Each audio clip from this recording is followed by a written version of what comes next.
Assalamualaikum warahmatullahi wabarakatuh. Yang mulia Hakim Konstitusi, para pemohon, kuasa pemohon, dan semua yang hadir di sini. Nama saya Arif Patramijaya. Saya diminta untuk menjadi saksi dalam kapasitas saya selaku koordinator Tim Pembela Demokrasi Indonesia Jilid 2 atau disingkat TPDI Jilid 2. TPDI ini mendapat kuasa dari 3 orang aktivis yang konsisten punya mimpi negara demokrasi yang berkeadilan. Petrus Haryanto, mantan aktivis Sekjen PRD 96 yang dipenjara karena memperjuangkan demokrasi. Azwar Furgutyama, juru bicara Forum Kota. Dan yang ketiga, Fenry Tendri. Oleh karenanya, pada waktu itu TPDI dan saya sendiri bersedia untuk memberikan bantuan hukum secara pro bono untuk mengadukan pelanggaran kode etik yang dilakukan oleh KPU. Yang perlu kami jelaskan pada pokoknya adalah bahwa dalam persidangan DKPP itu merupakan persidangan yang terlama sepanjang DKPP terbentuk. Kami mendaftarkan bulan November, dibuka persidangan 4 kali, baru diputus Februari 2024. Padahal kita tahu biasanya DKPP tidak lebih dari 2 minggu. Yang mulia, bahwa dalam pengaduan itu DKPP telah memutus perkara pada tanggal 5 Februari 2024. Sebelum saya sampaikan fakta persidangan dan putusannya, izinkan kami menyampaikan satu kutipan dalam kesimpulan TPDI Jilid 2. Without ethic, man has no future. This is to say, mankind without them cannot be itself. Ethics determine choices and action and suggest difficult priorities. Tanpa etika manusia tidak mempunyai masa depan. Artinya tanpa etika manusia tidak bisa menjadi dirinya sendiri. Etika menentukan pilihan dan tindakan serta menyarankan prioritas yang sulit.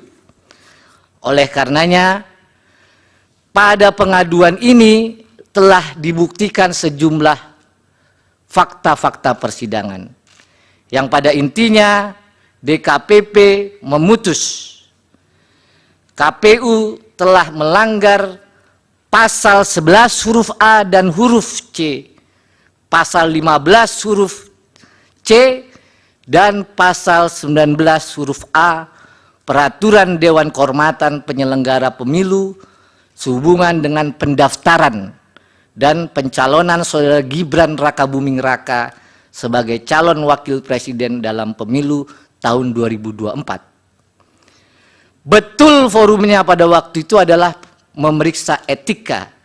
Namun isi pasalnya, saya bacakan pasal 11, KPU tidak melakukan tindakan yang secara tegas diperintahkan oleh undang-undang. Itu inti pelanggaran di pasal 11. KPU tidak melakukan tindakan yang mentaati prosedur yang telah ditetapkan dalam peraturan perundang-undangan. Itu adalah isi pasal 11 huruf A dan huruf C.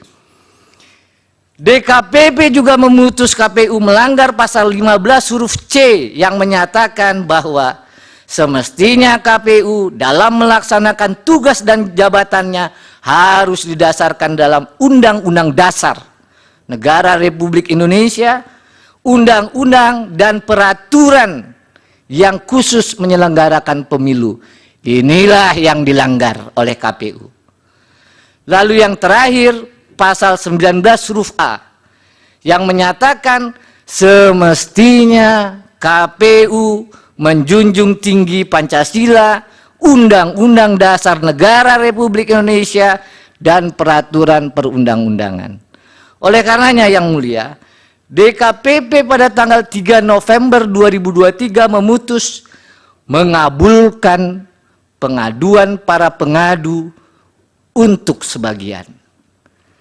Yang kedua, menjatuhkan sanksi peringatan keras terakhir ketiga maksudnya, dalam perkara 135, 136, 137, 141 kepada saudara Hasyim Asyari selaku teradu 1 pada waktu itu. Yang ketiga, menjatuhkan sanksi peringatan keras kepada semua anggota KPU. Terakhir yang mulia saya sampaikan, kalau saja KPU dalam persidangan itu ahli menyampaikan yang diajukan di bawah sumpah, kalau saja KPU tidak melanggar pasal-pasal yang disebut tadi, pasal 15 huruf C, pasal 19 huruf A, maka tentu saja saudara Gibran Rakabuming Raka tidak akan lolos dalam verifikasi dan ditetapkan sebagai calon wakil presiden dalam pemilu tahun 2004. Pak Petra, itu sudah pendapat yang terakhir itu. Yang terakhir mohon dikesampingkan, saya tutup dengan perkataan terima kasih atas kesempatan yang diberikan yang mulia. Mudah-mudahan apa yang kami sampaikan sebagai saksi dapat bermanfaat. Wassalamualaikum warahmatullahi wabarakatuh. Waalaikumsalam.